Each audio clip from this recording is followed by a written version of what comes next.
Live from Las Vegas, Nevada, our 24th season with the Professional Bowlers Tour. And oh, what a field we have today. In 5th place, from Neptune Beach, Florida, Guppy Troop, one of the most flamboyant bowlers on the tour. This is Guppy's 2nd championship round performance this year. In 4th place, from Jacksonville, Oregon, one of the true stars on the PBA Tour, Marshall Holman. In 3rd place, a player who really finished strongly last night to take the number 3 spot, making a charge, the very methodical Art Kraft. In 2nd place, in search of his 5th PBA title from Scranton, Pennsylvania, Joe Hutchinson. Joe told us his goal is to be better than the best, the great Dick Weber. Today, he gets his chance to compete against Dick's son, because in the number 1 spot, bowling with confidence and bowling extremely well, the 1980 Rookie of the Year, young Pete Weber. This is one of the largest bowling establishments in the world. 106 lanes. Can you imagine? And it's the 26th year for the Showboat Invitational on the Pro Tour. These lanes are located adjacent to the casinos.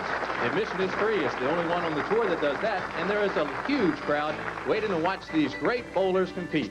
Hi, everybody. I'm Tim Brandt. And while the bowlers go through their final mental preparations for today's event, let me tell you about the day we have planned for you here on ABC Sports. When we're finished here bowling, we're going to go live to Birmingham, England for the WBA welterweight championship bout between Donald Curry and Colin Jones. Now, Colin Jones is ranked number 2 in the WBA, the top-ranked contender, the WBA 180 bowlers. 56 games later, it's down to 5, so the pressure is mounting. It is a sudden death playoff.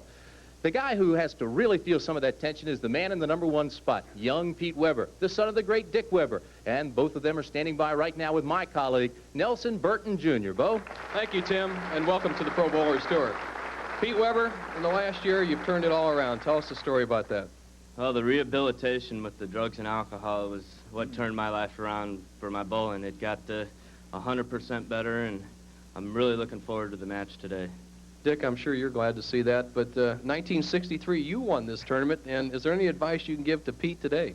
Well, not too much advice, Bo, because he's all self-taught, and he's done an excellent job here this week, and I'm just looking forward to seeing him win the $33,000 first-place prize, 11 times the amount that I won in '63, but his mother and I are really back there rooting for him, plus his wife, Dee Dee, and his daughter, Nicole. A great bowling family. One tip of advice just before we leave Pete. He's 0-5 from the number 1 position. Has never won from that position. What advice can you give him today? Well, son, just go out there and do your best, and may the best man win. That's great advice, and remember the 33,000, Pete. All right. Tim, back up to you. We're ready to go. All right, Bo. He's had a case of the Opers, no question about that, but he told me today it can't avoid him forever. This is going to be his day. You're looking at Marshall Holman, 30 years old, from Jacksonville, Oregon, 5'9", 140 pounds. One of the true greats on this tour, considered by money to be potentially the strongest on the tour today. 17 PBA titles.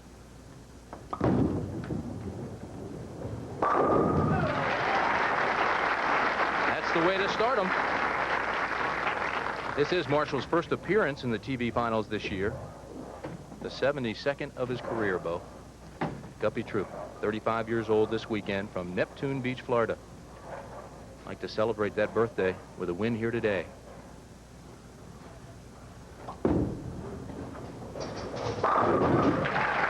Two in a row. But after warm-ups, the guys were telling me that the pins really fly here.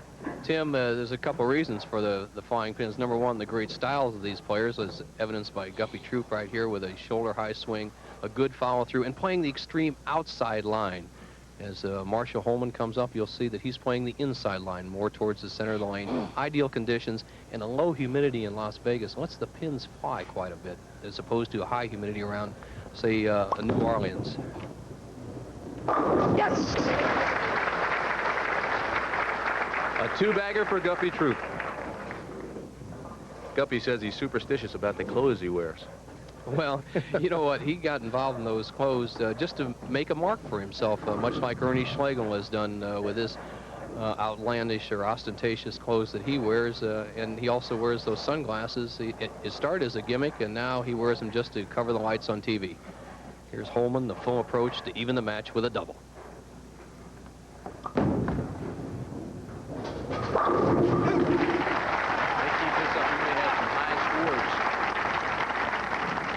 Las Vegas, Nevada.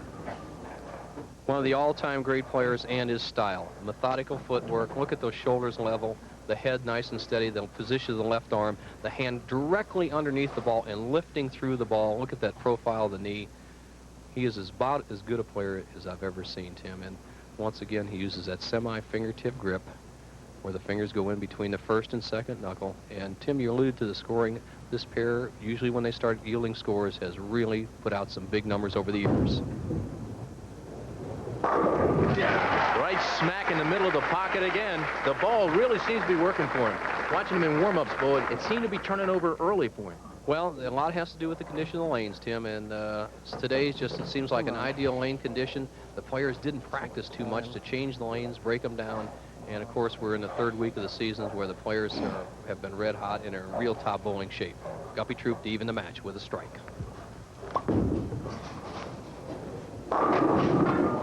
He left the 10. Simple hit is that he did not get quite the finish as Guppy quickly goes to another ball. He switches balls on spares as you see the weak 10, the 6 pin, the second pin on the right-hand part of your screen will lay down the channel. Guppy Troop across lane. Almost, Tim. You know, there's some pros and cons about switching balls for spares. Now, the reason the pros do that is they get a lower surface friction ball, so it slides down the lane. It's easier to control. But it normally doesn't feel, the grip doesn't feel the exact same as the ball they've been using for the strike ball, and oftentimes they'll lose it or hang in it, causing an errant shot.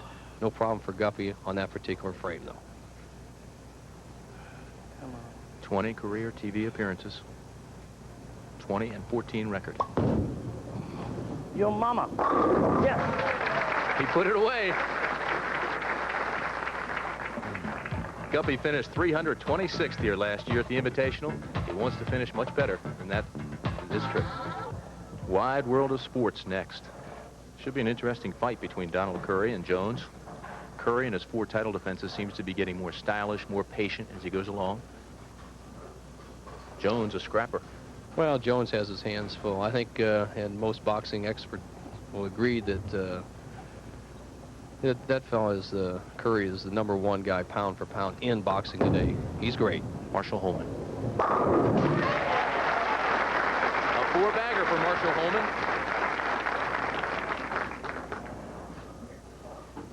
You want to see an ideal strike. The ball enters the 1, 3, hits the 5, drives into the 9, the 5 takes out the 8, the 6 takes out the 10, the 2, 4, and 7 all react to the head pin. Holman red hot. Tim, last year at this time, he was 1 in 15 in his last 15 TV appearances. He had a bad mental game out there, averaging 199 over a 2-year period. And right now, he's turned it all around. His concentration is much better. His Troop doesn't want to see any more of that Holman action. Good action. Turns the ball over, hits it high, and still carries the pins. Did not hit the pocket solid, hit it high, and still carried. The pro bowler's friend, Tim, when a player can make a slight mistake like Holman did on that shot, look at the apprehension in his eye. Then he carries that 4-pin off the sideboard. When a power player like that, like Holman, can carry the high hit, look out. A misconception in this sport is that the velocity is the key. Not always so, is it, Bo? Medium seems to carry the pins more. 18 miles an hour has been found to be the ideal speed. Whoops. Again, he leaves the 10-pin. Just a bad break for Guppy at a pivotal time in the game. Solid 10, he would have only been trailing by 20 pins. Now he's down over 30 pins if he converts the 10-pin. He converted. Guppy says he bowls 50 to 100 practice games a week. Tries to stay on top of his game. And there's what the players received today. The winner of this game will be guaranteed at least $7,000. The loser goes home with 6. Third is $9,000. In the title match, there's a difference of $16,000. The $175,000 Showboat Invitational. We are live from Las Vegas, Nevada. Guppy Troop. Again, he leaves the 10-pin. What causes that? Back-to-back solid 10s. Now, we've talked about the ideal pin action. It's great on the off hits or the sideboard hits, but sometimes on the solid hits, you pay the penalties. Look at that 6-pin fly right around the 10. We're using 3-pound, 4-ounce pins this week, which is very light for the pros. This is such a large house here with a huge crowd. Often to the left, as we look on, they can't see the 7-pin, or to the right, the 10-pin. So you may hear some cheers when a bowler leaves a pin standing. 6 unusual houses in a bow. Well, it's actually 4 houses in one, Tim. The original bowling center built in the late 50s contained 36 lanes, and they added 20 more, then 20 more here, and then about 5 years ago they built another 36 on. It's 106 lanes now. Marshall Holman, pocket. He carried it. A shaky 10.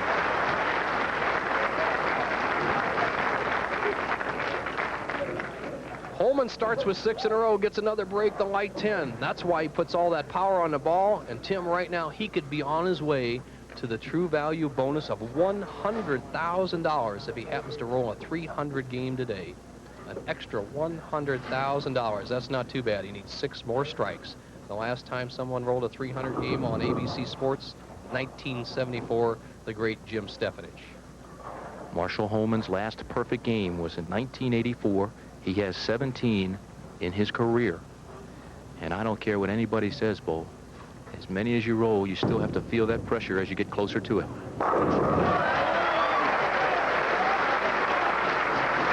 Right on top of it, Marshall Holman. 7 frames, 7 strikes. He's on top of it. Marshall Holman, 7 frames, 7 strikes. A 300 game. Pressure, you bet, regardless of what the pro bowlers say. They feel it, don't they, Bo? Well, it's a little different than hitting a hole-in-one in golf, Tim, is that you stand up on the tee, sure, you'd like to hit the ball close to the hole and it goes in. You're not nervous. Right now, the pressure is building on Holman. But see, he still doesn't have this match won. Guppy Troop could come back and still be in the 240s. Guppy again, hit high, left side, left 3 standing. Okay, with that particular shot, Guppy opens the door for Marshall Holman to start freewheeling. Guppy crosses over and leaves a 6, 9, 10 spare. The best Guppy can shoot, even with a conversion here, would be a 235 game. He's adding, adding a little tape to his thumb hole. He's losing the ball in the downswing, and this is a good point for all amateurs. Your ball is drilled for you to fit you, and you should have it drilled so it fits you when your hand is the largest, either when you're in the summertime or if you have a lot of weight on your body and you're going on a diet. Then put some tape in the ball to keep that good grip. Bingo. Guppy showed up today wearing a Miami Dolphins jacket. And you being the football expert you are, you tell me that Miami Dolphin jackets aren't going to be worth a dime after tomorrow afternoon. No, I'll tell you, I think we're about to see one of the best Super Bowls ever. To date, the Miami-Washington Super Bowl 2 years ago was an outstanding game, but this one has all the ingredients. Marino, Montana, 49ers, and the Dolphins. Guppy laboring a little bit here in the stretch. Again, he stays high and leaves the 6-10. Tim, it's a letdown. Holman's got 7 in a row, virtually has the game locked. The whole story of this match is Holman's 7 in a row. Holman's going to win the match. Guppy's just pacing him right now. Guppy really did pick up and just go that time to get it over with. Guppy holds the record for 300 games in a single season with 6. That was back in 1979, so he knows what Marshall Holman's going through right now.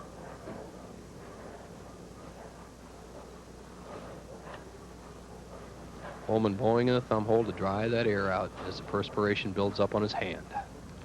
Come on. Good action, got the play. 8 strikes in a row. Perfect. Sensational shot by Marshall, just rips the 5 out, reacts to it, and you heard a come on as the ball went halfway down the lane. That was not Marshall Holman. That was Guppy Troop rooting for Marshall Holman. He has a wireless mic on. As Harry Golden, our national tournament director, comes out to allow Marshall Holman a 4-3 rack if Harry Golden feels it's necessary. Each player is allowed 3 during the match. This is his 4th. And in such a critical situation, it would be difficult for Harry Golden to turn him down, really. It's amazing how your eyeballs will squeeze those pins tight when you got 8 in a row, though. Marshall won the George Young High Average Award in 1982 and last year, leading the touring players with a 213 average. This week he's 218 above his average, and in this game, perfect. You could hear a pin drop here at the Showboat.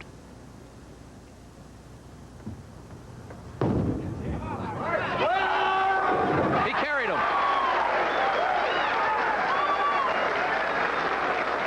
3 away. 9 in a row. You said you could hear a pin drop. Holman just talked 10 pins down on that shot. He's got 9 in a row. Guppy Troop's just getting out of his way. Good Good sportsmanship. Guppy will go quickly. He'll grab a second ball here and just run. I think it's interesting the fact that Guppy does hold the record for most 300 games in a single season, and he has to empathize with him. Would he give another guy advice there? We talked about the psychology between them. Well, not really. I think he's just doing what he feels is best, getting out of the way. He knows that a player does not like to sit there a long time. Look at Guppy. He's a great sportsmanship shown right here. In fact, I wouldn't be surprised if he missed a spare on purpose just to give Marshall a chance to get up there and finish out. Let's see what he does on this spare. He'll get it out of the way as quickly as possible. You look at the pressure, Marshall Holman. Marshall always seems to be in the money, too. 4 years straight. He's won over $100,000 last year. He cashed in 25 of the 29 tournaments he played in, including 22 straight. So as Guppy finishes, he'll sit down. And the man of the hour, Marshall Holman.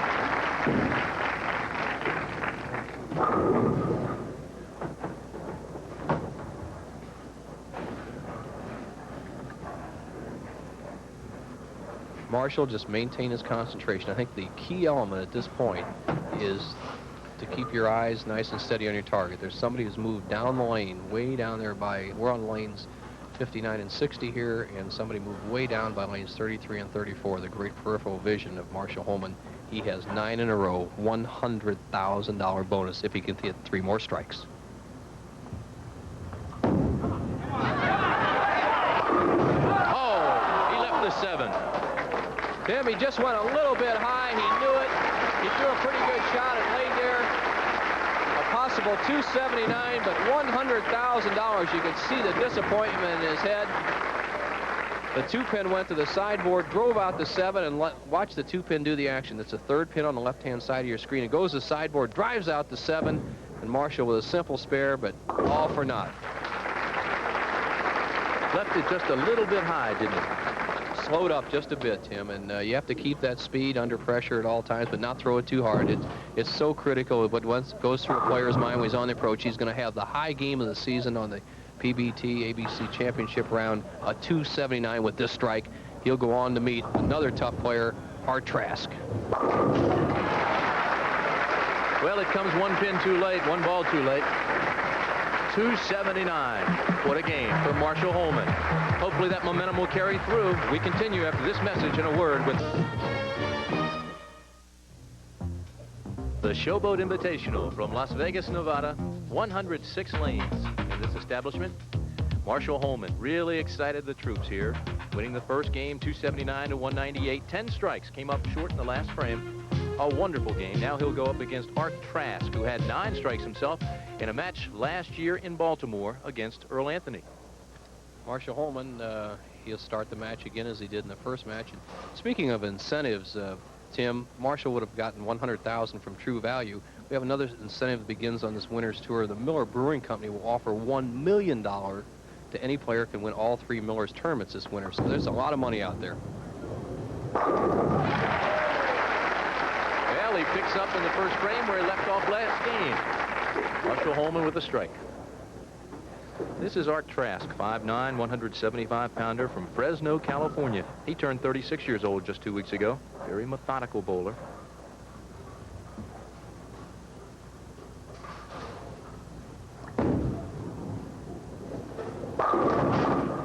Left the 10-pin. The difference in power. Holman with that sharp breaking hook carries all 10 pins out. Art Trask, very methodical, as you said. Ideal position, shoulders in perfect position, shoulder high swing, lifts right up the back of the ball. Look at how that foot ends up perpendicular to the foul line, about a ½ inch behind the line. Does not carry the 10 pin. He just didn't have enough power on that shot.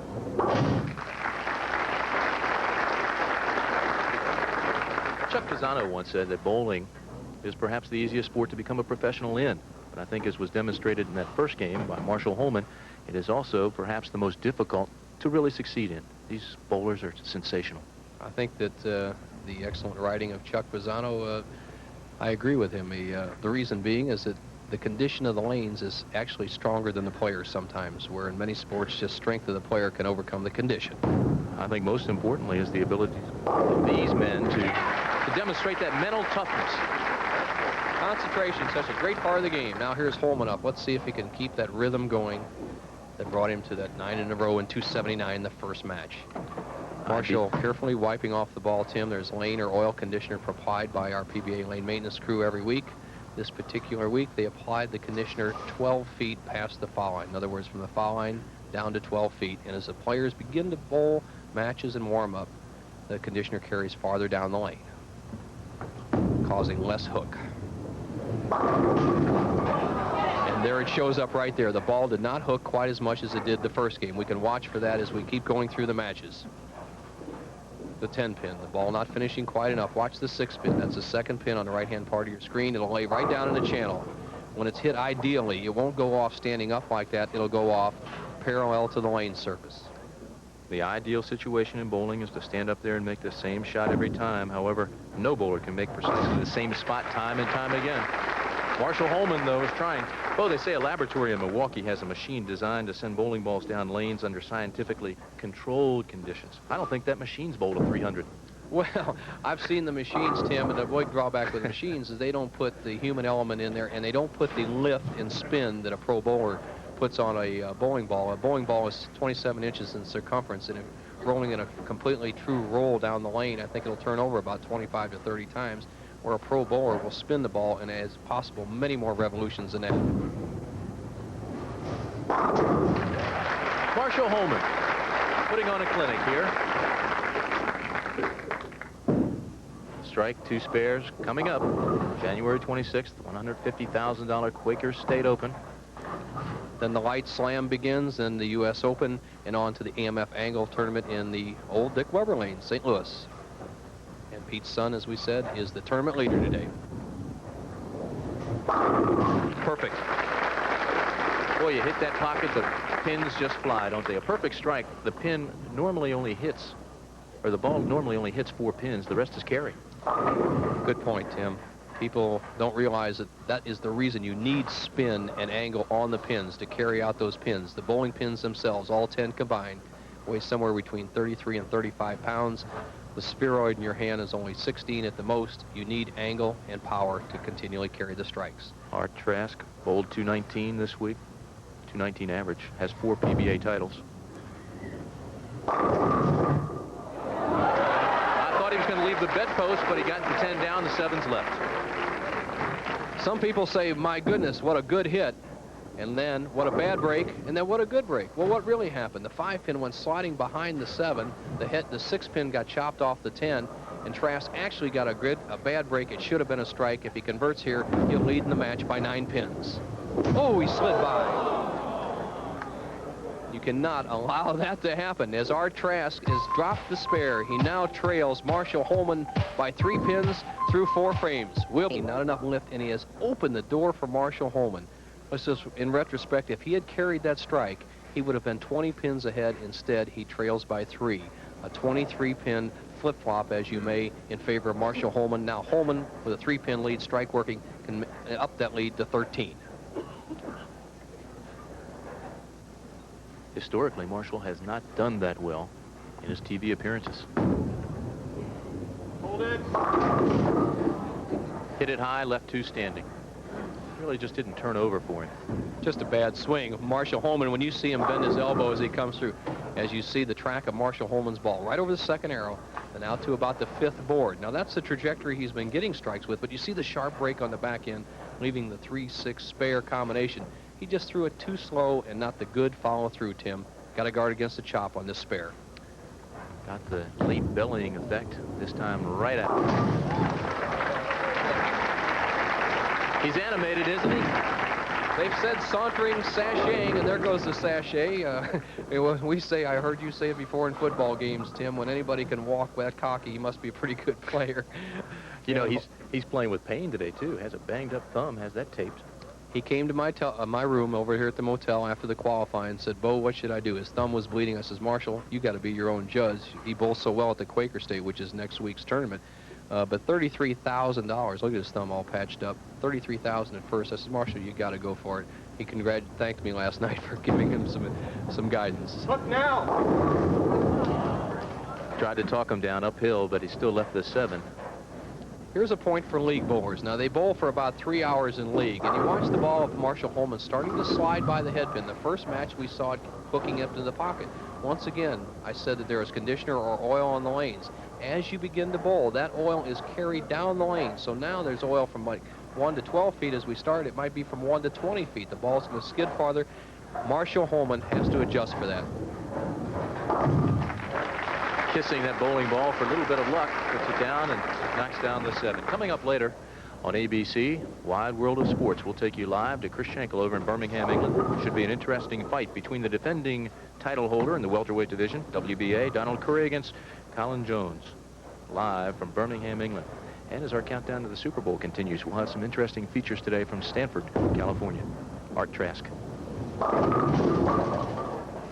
Both players sliding by. The adjustment a player must make, whether it be a pro or a league player, as you see Art Trask ball sliding by, leaving the 2-4-5. The adjustment you have to make to get the ball up to the pocket, you have to increase your angle towards the head pin. In other words, move your feet a little bit to the right and slow the ball down or put a little more hook on it. A streak bowler. Art reached the TV twice in as many weeks last year. He has a classic style, though. I like the way he approaches the line. Very few lane conditions that Art Trask can't acclimate himself to with that type of style. It's ideal, but he doesn't really carry the firepower that a Holman or, say, a Pete Weber does, but week after week, he may be more consistent. When he wins, he usually wins in pairs. Does he find that track? What is it? Well, when a groove muscle-type bowler gets in a groove, Tim, they are much more susceptible to hot streaks than, say, a flashy bowler like Holman or Weber. He nails them. Art Trask finished 35th the first week in L.A. at the Open last week. He finished 76th, and here we are, the third stop on the Pro Bowlers Tour. Marshall Holman. Pre-shot ritual, Holman wiping the oil or conditioner off the ball that was picked up on the last shot, then wiping his heels to make sure they're clean for a nice smooth slide at the foul line. Semi-fingertip grip, good lift.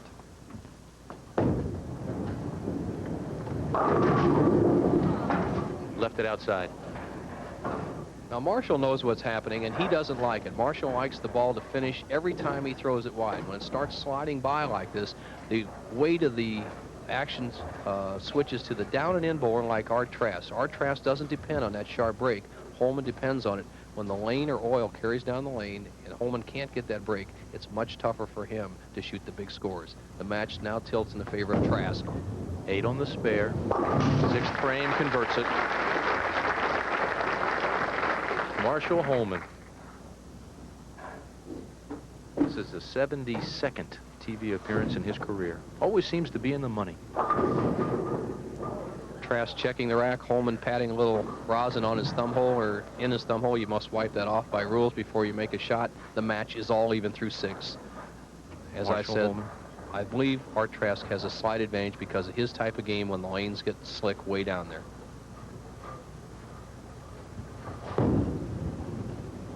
Good release, nails the pocket and carries all the pins.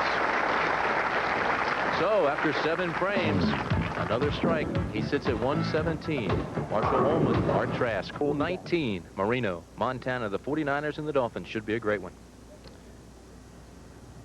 Maurice and Ruth Trask, who've flown over from Fresno, California to watch their son Art bowl, and I met Maurice in 1968 in Tampa, Florida, as he came down to watch his son in his debut on the Pro Bowlers Tour. He's had a great career over the last 17 years, and Art's got a great dad and mom.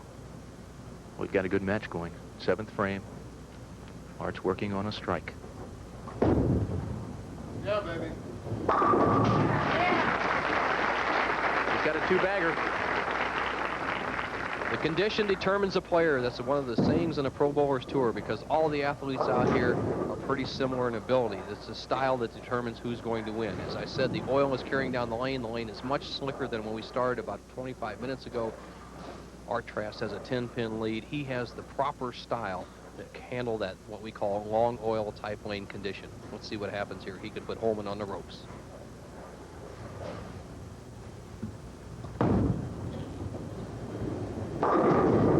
Left the 7. Slightly topped the ball. Here, watch Trask release. Now watch the position of his fingers as he comes through the ball, straight behind it. And then he gets over the top. You see that thumb pointing down towards the approach. That means he's topped the ball, a little too much spin, and doesn't get the great break at the pocket. A conversion here, he'll lead by 9 pins through 8 frames. Left the 4, I said 7. Bad depth perception, but Art Trask didn't see it that way and just nailed it. All easy spares for the pros. Here's Holman, where he has to reapply the pressure. He's been sporadic with his strike ball throughout this game. He was wide in the 4th, 5th, and 6th frames. He got up solid in the 7th frame. There's 2 adjustments Holman can make. He can either look at that full approach. He uses all 17 feet plus. He needs a lot of extra turn. He went through power. Let's see what happens. Good speed, crossed over, hit the left side and left 2 standing. There's the problem. What happens, Holman, if he throws his normal release that he used in the first match, would not get up to the head pin as we saw in the middle frames. Now in an attempt for a double, he went for extra power and less speed. The ball hooks too quickly. He leaves the 5-9 on a crossover. Kind of a unusual spare for a talented player like Holman to be shooting, because the players don't cross over to the left side or Brooklyn side of the head pin very often. Over $800,000 in career earnings. And he left one. Has to guard against that chop. I said the players don't shoot that very often, and Holman made a mistake, an actually technical mistake. When a player leaves that a top row, he should roll a backup ball down there, in other words, a reverse hook or something else to avoid against the chop. Holman throwing the ball like that is going right through the pocket zone, Tim. That open frame now leaves him 21 pins behind that man, Art Trask. It's back to the wall. The best he can shoot is 205. Trask going in a 206 pace. Holman in a must situation. The pressure ball. And he converts it. Tell me about the psychological part of the game here. Can one player psych out another? Bowling a player like Marshall Holman, sometimes you can play off of his being down. Sometimes he'll try to psych you out and make you fall asleep. But Art Trask's game is all concentration. He's very difficult to read his emotions. Trask, with that stoic look on his face, is all concentration. He'll try to put Holman away with a double here. Got the first one. The guys tell me you were one of the all-time greats at that psych game. Not me. It all just came from natural ability. Here's the situation for Art Trask. Going at a 206 pace with a strike here, he can all but knock out Holman. With a spare strike or a spare 9, we'd have a possibility of a tie. An open would really put Holman in the driver's seat. You talk about exciting. You talk about pressure. It's here. Real good shot. It's going to be see you later, Marshall Holman. There goes the rosin bag. Can really feel it. After such a fine first game with 9 consecutive strikes, Marshall Holman now will relinquish his spot to this man, Art Trask.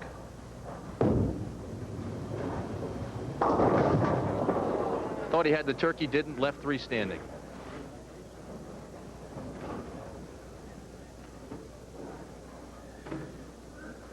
Art usually does well on television.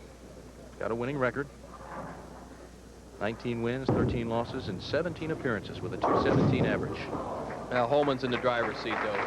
Finishes with 212. The best Holman can shoot is 205. So Marshall Holman will sit down. Art Trask will be back, and we'll get to our 3rd match of the day after this. I think I'll have lunch in the blue room. The blue room. Yes, sir. Now, it's never been easier to change the color of your walls. Glidden Spread Wall Paint covers in one coat. And best of all, it's on sale for only $5.99. $5.99. Supper in the blue room, sir? Make it the red room.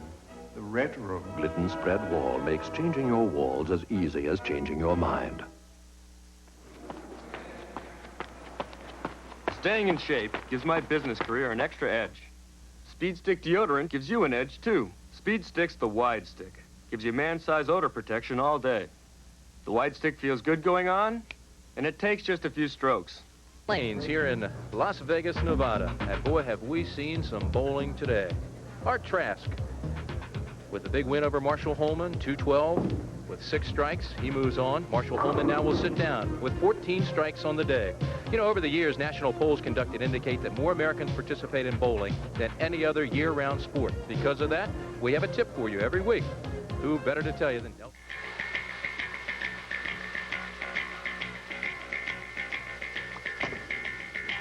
The Professional Bowler's Tip of the Week. Today, Nelson Burton Jr. discussing the importance of your shoulders within the approach. Today's tip is sponsored by Old Spice Aftershave and Cologne. Splash on the feeling. Splash on the spice. The question I'm often asked is, should I always keep my shoulders parallel to the foul line? 20 years ago, I would have said yes, because then players rolled on a lacquer surface which required a short arm swing and very little speed. But on today's modern urethane conditions, you need much more speed and much more power. In order to get that, you have to open your shoulder to get the long backswing. Remember, when a tennis player hits to the right-hand court, he opens his shoulder very little so he can get the ball to the right. But in order to get more power and go across court to the left-hand court, he opens his shoulder up and then closes it as he goes across to the left-hand court. The same is true in bowling on a urethane lane today. Let me demonstrate. On this lane, I have to throw the ball, give it room to get it in the pocket.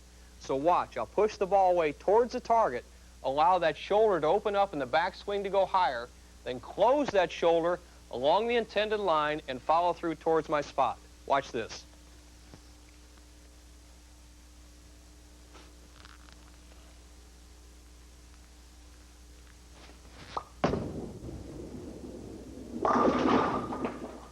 Remember, in order to get the speed to accommodate today's urethane lane conditions, open that shoulder at the top of the swing, close it at the bottom at the point of release, and follow through towards your target. $3,000. And we have a tough match here. Tough Joe Hutchison, a former Vietnam veteran, going against Art Trask, who just eliminated Marshall Holman. Two very disciplined bowlers. Art Trask, a great practicer. Joe Hutchison, a good all-around athlete, well-conditioned. Here we go, first shot, left lane. Art Trask, very methodical, establishes that push away very early.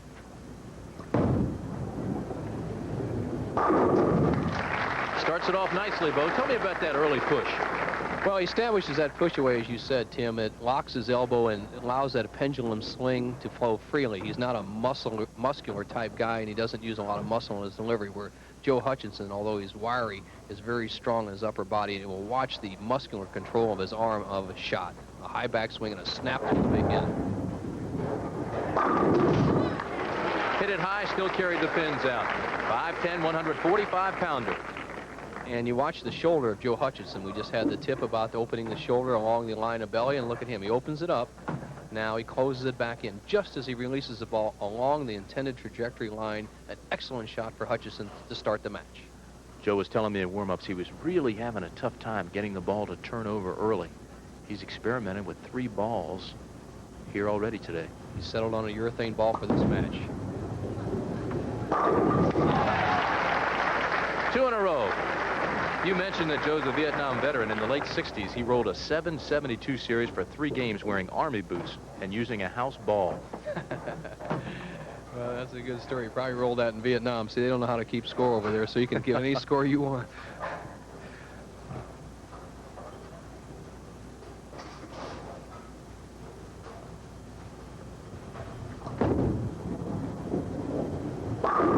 Great concentration by Art Trask. You saw him study the pins, get the image in his mind where he wanted the ball to go. Very few pro bowlers actually look at the pins when they release.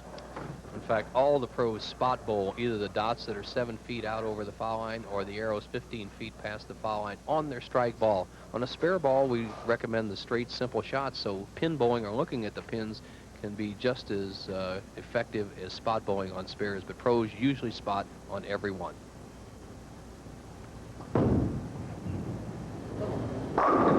Good follow through, and we have a perfect game rolling here now with 3 strikes for Trask, 2 for Joe Hutchinson. Art Trask leaning glaring into those pins. Solid. Puts the pressure on Joe Hutchinson. Hutch won over 17,000 last year. If he wins this match alone, he'll equal last year's earnings. Oh, left the 10 standing. If he wins this match and the next one, he'll double his earnings. Been a long time for Joe. Delightful guy from Scranton, Pennsylvania. The unusual approach of Joe Hutchison is you see his high backswing, locked in at the line, very muscular movement, inside-out release, an excellent release. Doesn't quite get a good break as he sticks in the foul line. Easy spare.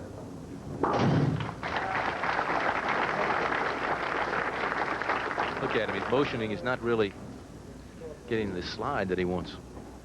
Tell you a little story that happened between Joe Hutchison and I in 1980 in the Masters. I was bowling him, and he sweats profusely while he's bowling, and he caused me to stick and foul in the match, and then I didn't get to take it over. It was a 0 for the frame. Fortunately for me, I ended up winning the match, but you watch Hutchison, as he hits the line, his head snaps, and that perspiration can be coming off his head. Not only can it affect his shot, but that of his opponent. So Art Trask, beware also. Joe won the doubles here at the Showboat in 1981 with Tom Baker. He beat Bo and Earl Anthony. Tough.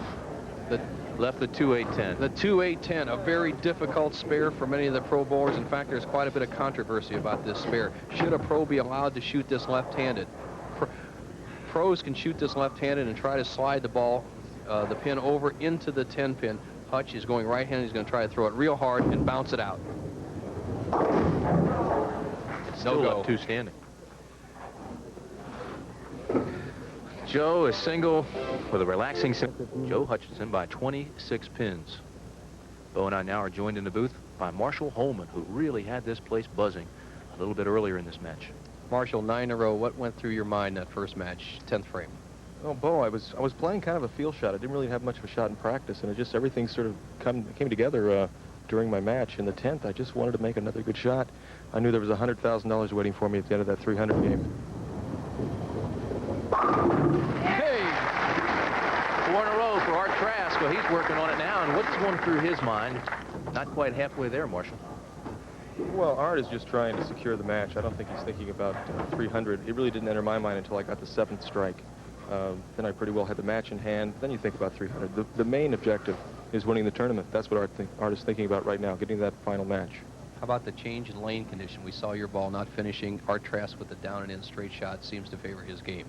Well, the oil does have a tendency to carry down during all the tournament play, and especially during the telecast. But I don't blame there's a solid 10 for Art. I don't blame the lane conditions for the way I bowled the last game. I just sort of lost that little bit of feel. It wasn't a power shot I was using. It was more of a feel shot. Oh, good. Thanks, Marsh. And I guess you favor Art Trask as you see him leave a solid 10 to end his streak at 4 in a row. If he converts this spare, he will have a 35-pin lead through 5 frames. Good velocity right on the pin. He now sits with a 35-pin lead over Joe Hutchison. Hutch should be loosened up by now. That little break, that little commercial break seems to always help the oncoming player. He's got 74 through the 4th, trails by 35. Let's see, it gets it going here. Good shot there.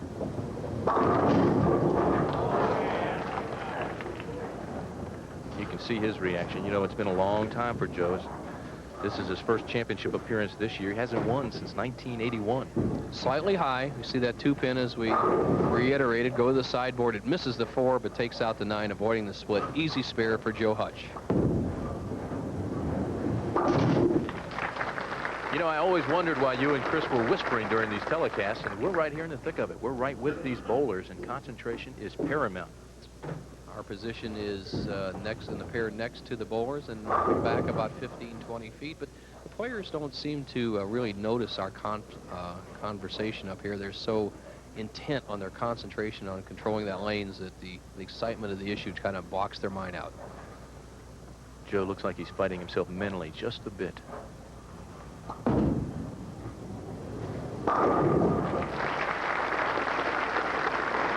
That'll clear the mind, though, won't it?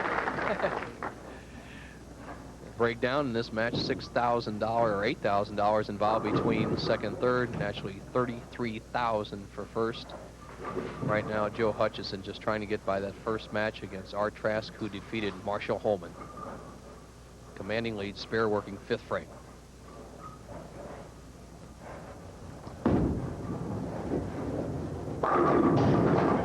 Good carry, took down the 10. You know, stamina is so very important here. Each player has rolled 56 games coming into today. And I think the 150 or so bowlers who participate in at least half the tournaments on the national tour may bowl 30 to 35 weeks a year. That'll wear you down. Well, this term is the long format, but I think the key with Tim is what you brought out in our earlier production meeting, is that the players are on the lanes for 8 solid hours on their feet bowling. So 56 games is a number of games, but the amount of hours is what wears on the mind. Trask to take a commanding lead. He had trouble, just cut through. Did not get the pin carry. Trask just goes over the top of the ball. The ball cuts right through the heart, wipes out the left side of the pins, and leaves the 3-6, a spare that we saw Marshall Holman chop in the first match. Let's see what Art Trask does with it. Trask, a little better spare shooter, I feel, than Holman because of that straight shot, a little simpler. He is so tough when trying to convert a split or cover a spare, and he does this time. So Art Trask now leads by 35 pins over Joe Hutchinson. We'll take a break, but we'll be back right after this message. They're protecting you from irritation. For tomorrow's Super Bowl, as the countdown to Super Bowl 19 continues here on ABC Sports. And let me remind you that tomorrow, our coverage of the Super Bowl begins at 4 o'clock Eastern Time with the pregame show. Kickoff will be shortly after 6. Big shot for Joe Hutchinson. He trails by 35, 7th frame strike working. He has to cut into the lead of Trask right here. Good velocity. Hit it a little bit high. He's the 4. Really upset. What happened to Joe Hutchinson on this particular shot, the ball cuts through the 1-3. The 2-pin goes to sideboard and takes out the 7, but not the 4. Watch the action of the 2-pin.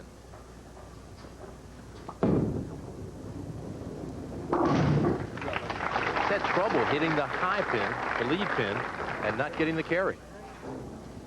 This program is being brought to you as an exclusive presentation of ABC Sports. Now let's pause 5 seconds to allow our local stations to identify themselves. KGO-TV, Channel 7, San Francisco. Hutchinson looking to the skies, kind of a bad break. And one thing that happened on the last frame that nobody noticed is a mechanic walked out from behind the machines and he caught their eye. Let's see if Hutch can come back. Great shot. Outstanding hit. You know, Hutch went through 3 balls in warm-ups. We mentioned that. He finally found one he likes. But he's still having problems carrying the pins. Although they do carry well in this house. 3-pound, 4-ounce pins, and just a note, this is the last of the light pins under 3 pounds, 6 ounces. As of August 1st, 1985, all pins in the sport of bowling will go to 3 pounds, 6 ounces. Everybody's score will go down a little bit.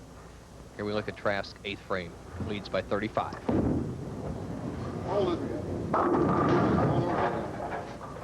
He's faltering. He's just all over. He's pulled the last 2 shots. He's got a good break as he crosses over. You see the line of Art Trask out around the first arrow. The ball goes down to about the 45-foot mark, breaks high on the head pin, and he leaves the 6-10 spare. Cross lane, has to guard against the chop.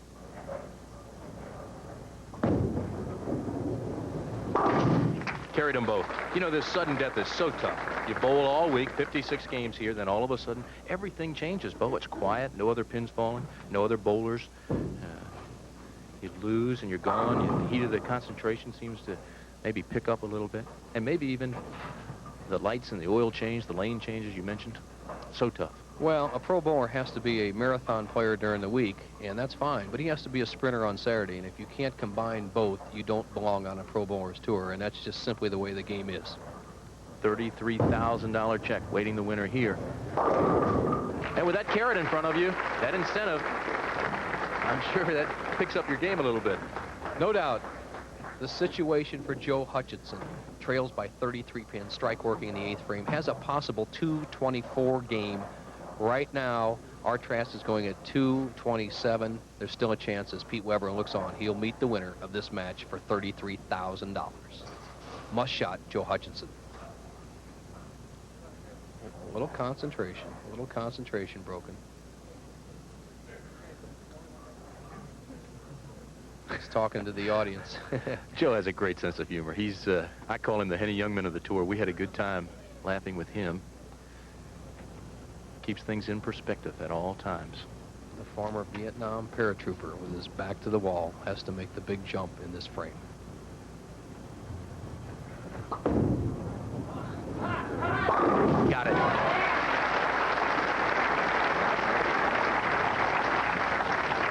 Sometimes Joe will play to the crowd, which I'm sure gets the adrenaline pumping in his veins. What does that do to the opponent? Good psychology ploy, I believe, is to play the crowd, and somewhat you have your opponent just sitting there kind of left out in the open like I don't belong, and I think that's great. You know, there's a lot of psychology to all sports, and Hutchinson in a critical situation used the 9th frame and a little time with the crowd to employ that tactic. Talking about pros playing to the crowd, the greatest I've ever seen, Sugar Ray Leonard. When the crowd was behind him, he could play to the crowd like he did in the Duran rematch. It just seemed to make him fight that much better. A very good point, Tim. Here's a knockout punch for Joe Hutchinson. He needs this one to stay in the match. He can still win with a strike. Good shot. Oh, my. For Joe Hutchinson, he now can win the match. If Art Trask would open in the 10th, we have a possibility of a tie or a Hutchinson win. If Hutchinson gets this next strike, he puts the pressure on Trask. It'll be all up to Trask in the 10th frame. 3 strikes in a row for Joe. The tension mounts. The essence of a pro bowler, the sprinter on Saturday, but you always have to be great in the clutch. This man is excellent. Was 13 pins down.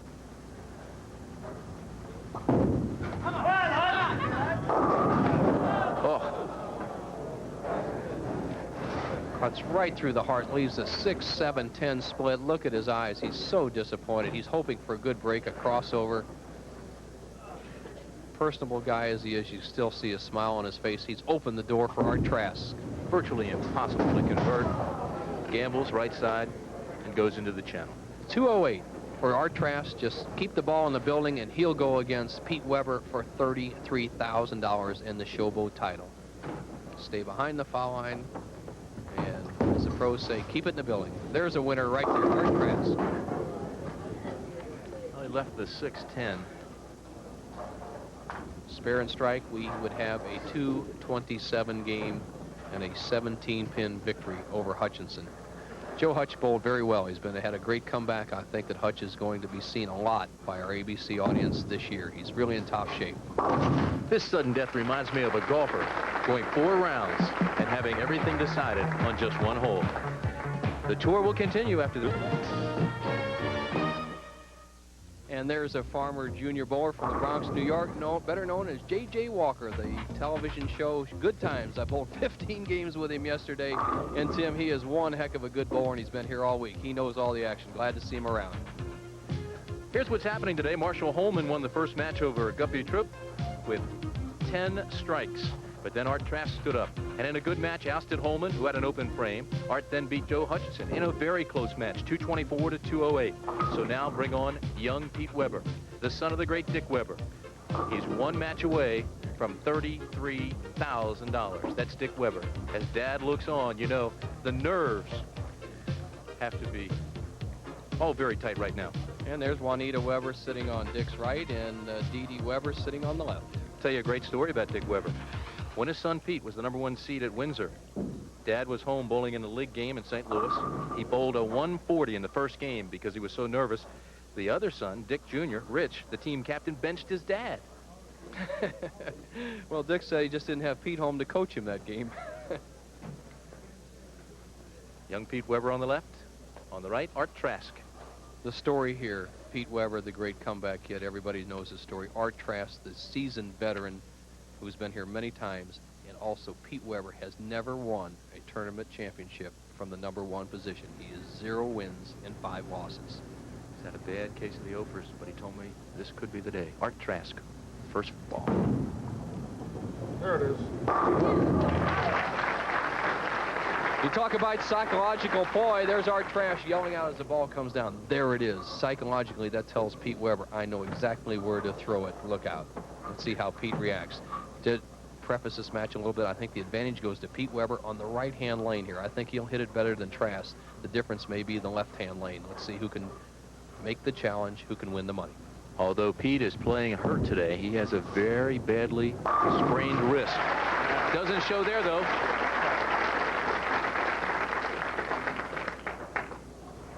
Pete Weber with that unusual, if not unique form. that high backswing. He got that simply because he was started bowling when he was such a little guy. He's only 135 pounds now, but he used to try to throw it like the big boys back when he was 7, 8 years old, and he developed that high backswing and that tremendous power. He told me Mark Roth was his hero. He saw him bowl at 299 one time with a high backswing. He said, that's it. That'll be me. Hit it. Left the 4-pin. Giving Art Trask a little back some of that psychology. Once again, I said the right-hand lane should favor Weber, the left-hand lane favor Trask. It's early in the match yet, but we could have a definite close finish. This is fun. You bowl all week, 56 games, and it comes down to this, one game. So young Pete Weber now out of the box, converts the spare. Strike spare. Art Trask will come up in the second frame working on a strike. Don't forget, coming up, countdown to Super Bowl 19. Have some interesting features out of Stanford, California. Also have a fight directly after this from Birmingham, England.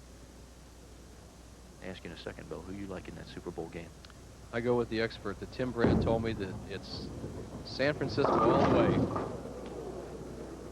But I know this bowling game, and I told you right now that Art Trask is going to have trouble with the right-hand lane, and it's proving out right here. The 1-2-4-10 washout. Trask, trouble with the right lane, has to figure it out to stay in the match with Pete Weber. To try to convert this, try to get the ball on the left side of the head pin, drive the head pin into the 10 pin. It's tough to go against Marino. He reads those blitzes so well, as do his receivers, but the 49ers are solid. Oh, that shot was solid, but didn't carry the 10 pin, so Art Trask now faced with an open frame. Watch the head pin fly right over the top of the 10. Now, these are 3-pound, 4-ounce pins. If those had been 3-pound, 10-ounce pins, which are the maximum weight allowed in tournament of competition, he would have converted that because the pin would not have fallen so high. So you pay a little bit on some shots for the light pins. You pick up a little bit on the strike ball. Trask trails by 12. Third frame.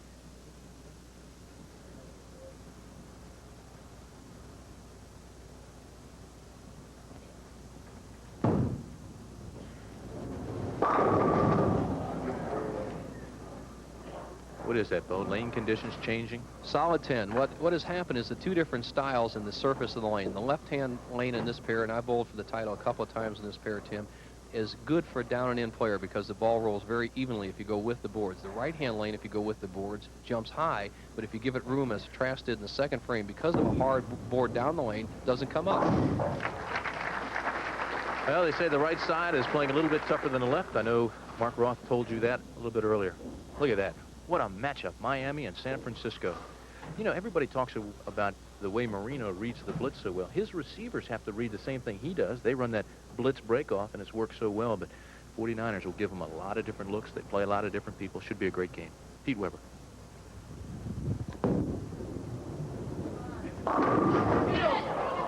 What a capricious hit. Look at Pete Weber, a 5-pin, I can't believe it. Normally, head ball will saw that right out. Now, watch this replay. Watch the ball's action as it goes into the 1-3. Now, watch the ball hit the 5-pin. The 5-pin gets paralyzed by that overpowering of the head pin, driving straight back and hitting it on both sides. Unbelievable. He says, how can I leave a 5-pin? Well, if he sees the replay, he'd see it. It was just too much power, actually. Right on the money.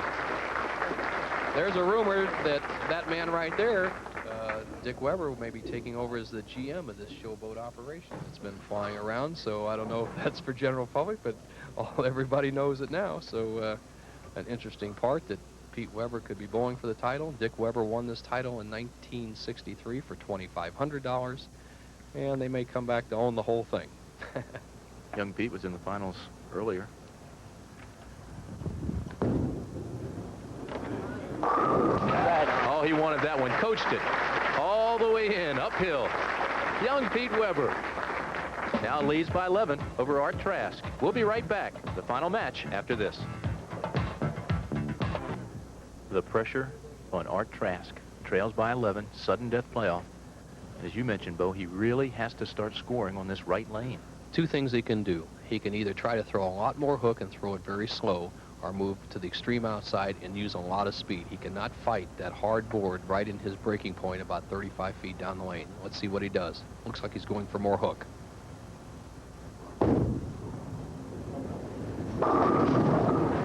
Hit it high, left two standing, right side. just not to be.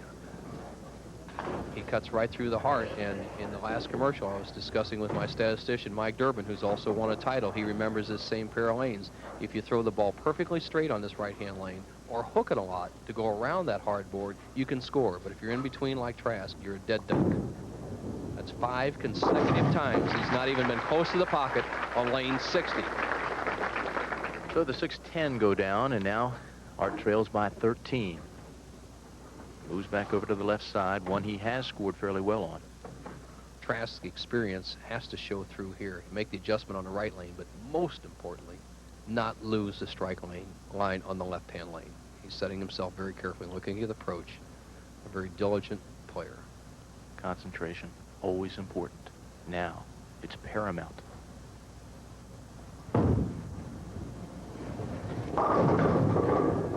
Really bellied the ball and didn't bring it around. Good point, Tim. Big trouble. He's giving the ball too much room on the left-hand lane now, and he's looking down. That was a wide shot. He has the 2-8 spare, a difficult spare for anyone, pros and amateurs alike. Has to hit it solid on the 2-pin, let the ball carry out the 8. If he converts here, he'll trail by 15 pins. What makes the sleeper so tough? Well, you have to carry the ball through. The ball will deflect off the front pin. If you don't hit the front pin squarely, it'll bounce around the back pin, which might happen right here. Ooh. Oh, he caught both of them with the ball. He missed it so far, he made it. Just barely kept that one in the house. Right. What do we say? He missed it so far, he made it. Watch him just nick the front pin. There's no deflection because he barely touched the pin. It carries through the 8-pin. That is not the recommended method. Art Trask doesn't care right now. Here's Pete Weber, 5th frame. He can take a 25-pin lead with a strike. Rookie of the Year in 1980. Oh, man. In the channel. Unbelievable. I've seen that happen twice for Peter. He drops the ball on the top of the swing. Remember, he had a very sore wrist. We talked about it. He had it in ice. Now watch his eyes as he drops this ball. Here he goes. He's determined. This is the key shot of the match. Gets to the top of the swing, then drops the ball on the bottom swing. He looks there. He says, oh, man, what did I do? He had that happen in the Garden City tournament in New York. His daddy has seen it happen before, and what he does is just forget about that shot, keep that wrist firm in the ball. If he makes the spare, he'll still lead this match by 15. Really has to hit this one solidly. Oh, he threw it really well. Shoot, but did not come back. It opens the whole match. What an unusual happening here as we look.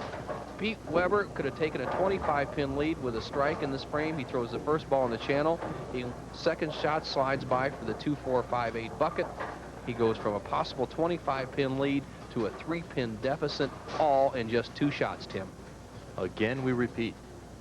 5 times he's had a chance to win the title.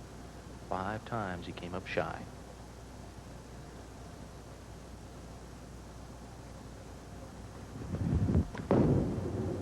Come on, come on. All right. He coaxed it in. Talked it right into the pocket. Here's where mental discipline has to come in for Pete Weber. Will he be thinking about that shot all the way through, or will he go ahead and forget about it and let his natural game come right on through it? To me, it would be very difficult if I dropped the ball to him or hung up in the thumb hole, as you see some players do, and throw it all the way out to the arrows, to overcome that in your mind. But he only has 4 frames left for $33,000. Trask taking really not a re-rack on the left-hand lane. A couple of pins fell over accidentally. He just cleared them to keep them out of the peripheral vision of his shot. That would not count against his 3 re-racks? No, it wouldn't at all. Trask must figure out this lane. Let's see what kind of adjustment he makes. 6th frame, working on a spare. Crossed over, still carried him. Well, you can see the quandary in his mind. He makes that outside move we were talking about, but he kept the same speed and hooks right over to the Brooklyn side. He gets a great break. Art Trask, if one big drawbacks of the bowlers have on a tour compared to many sports is that they don't have a coach out there. And if I was Art Trask's coach right now, I'd say, Art, you either get inside on that lane between the 2nd and 3rd arrows, throw the big hook, or get outside and throw it as hard as you can. But let's see if he can take advantage of that great break and take the lead, or increase his lead to 13 pins.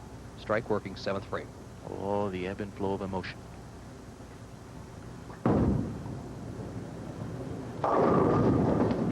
seemed to hit the pocket nicely and still left the 7 standing. Went for the wall shot. He made a very aggressive shot to increase his lead. I think if you look back at that frame, it could be a pivotal frame in this match to take advantage of it. Watch the head pin go to the sideboard and take out the 2, 4, and 5, but leave the 7. There's the head pin. Knocks out the 4, 5, leaves the 7. Easy spare for Trask. Oh. Back and forth we go. Lead changes here. The final game, a sudden death playoff. It's the Showboat Invitational. Tim Brandt, Nelson Burton Jr. along with you. Pete Weber put a piece of tape in his thumb hole. Remember, he's had an extremely sore wrist all week.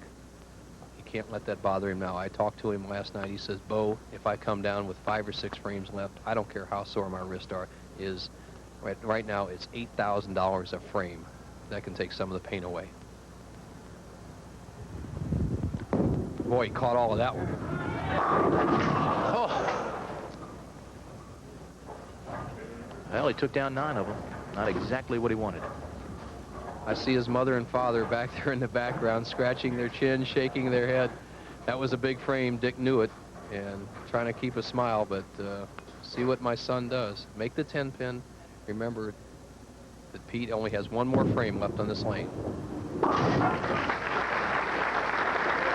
Pete Weber, destined for greatness. His dad, a PBA Hall of Famer. And I bet right now Dick is more nervous than he was in any of his matches. Both players eligible for the Firestone Tournament of Champions, but $16,000 difference, just 3 frames left. $5,300 plus per ball. That's high stakes bowling. $33,000 to the winner. Oh, no. Hold. Dang it. Hit it high, Bo. Oh, no, and he said it on the way down the line. He just hit it too hard. He throws so much power and wrist snapped him that when he put too much on it, it cuts right through the heart of the pins and leaves the 6, 7, or 4, 7, 10 split. He must go for it in this situation. Extra power, extra speed. Let's see what happens. He's giving it a go. Took down the 2 short ones, couldn't get the bounce to the right side on the 10. Open frame as you come down the wire. That gives Art Trask now a 16-pin lead. Amazing change in lane conditions in the last hour. We saw Holman breezing towards a perfect game. Guppy Troop basically in the pocket every shot. And as the lane conditions have changed, the oil is carried down the lane. The players are struggling. The match is up for grabs.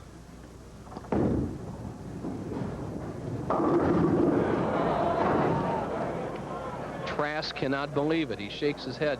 Look he just moved 1 board or 2 boards on the approach from that crossover hit. He can't understand what's happening. He'll remember this match many times over if he gets out on bowls on this championship pair.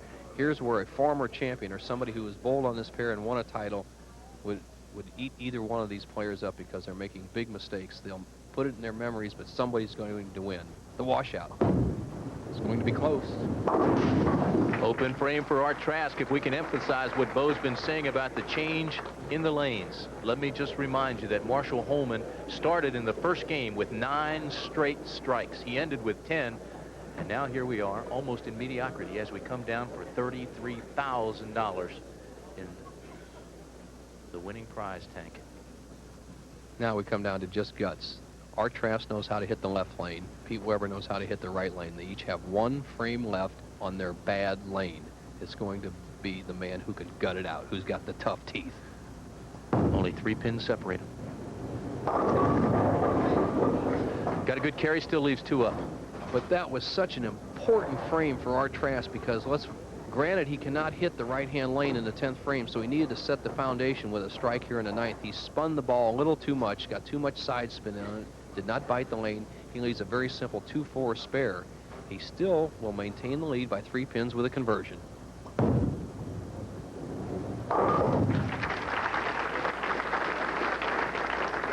Well, no question about what Pete Weber has to do. Trailing by 3, comes up now in the 9th frame. And he's on his good lane, the one he knows where to throw the ball, Tim. So this is the big shot for him. He is trailing. Trask can afford to give away a frame. Weber can't. Pete Weber following an open frame.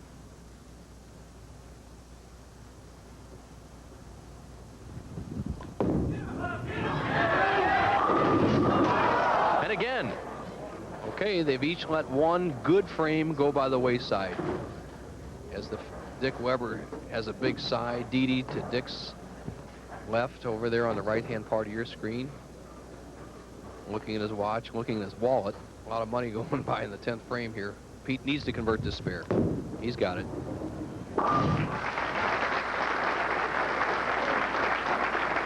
So the scene is set for the final frame in the drama that has become the Showboat Invitational. Scoreboard tells a story. Both players have spares up. Art Trask has a 3-pin lead. $16,000 difference.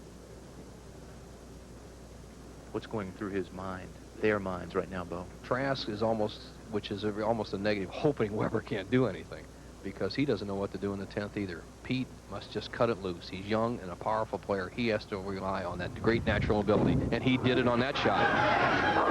Carried him. Strike. Young Pete Weber applying the pressure now on Art Trask. Pete keeping his eye on the target. That's all he can think about, and going with what he does best. Look at those eyes. He got it all. He knows it. Now, he can take the lead in the match for the first time since the 2nd frame, and really, I think, just about lock up the tournament. Trask, I don't believe, has any idea where to throw the ball if he needs a double. Playing with a badly injured, tightly taped wrist. Even left one in the channel at this game. Boy, he caught it all. He caught it all. Yes, sir.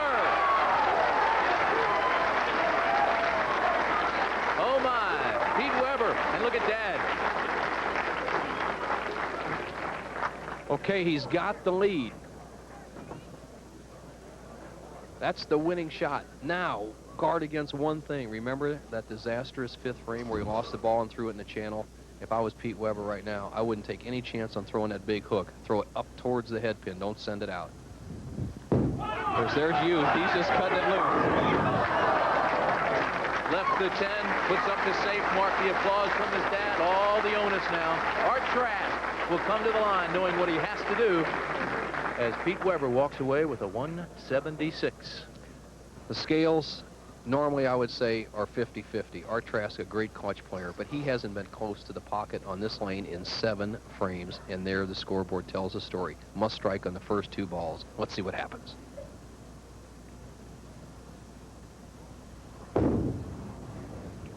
Way outside the belly in, and he carried him. 1 down, 1 more to go. And then he needs the plus effect. Absolutely must strike. He threw his best shot in a game and a half on that lane. He needs a little time to collect his thoughts. Great clutch player, great clutch style. Takes a re-rack just to collect his thoughts. On this ball, ride the Showboat title for 1985 and the $33,000 first prize. Could not ask for a more pressure-packed and exciting final. Pete won't have to look. The crowd will tell him what Art Trask gets on this ball. Pete Weber, 0 for 5 in his #1 title opportunities. Art Trask.